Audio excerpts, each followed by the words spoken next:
Audi revealed the TT RS Coupé Iconic Edition, limited to 100 units in Europe to celebrate the success story of a quarter century for the Audi TT Coupé.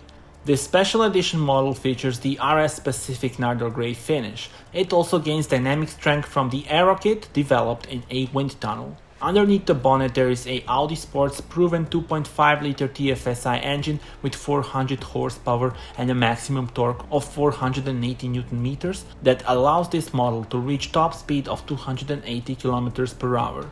Sprint from a standstill to 100 km per hour takes just 3.7 seconds.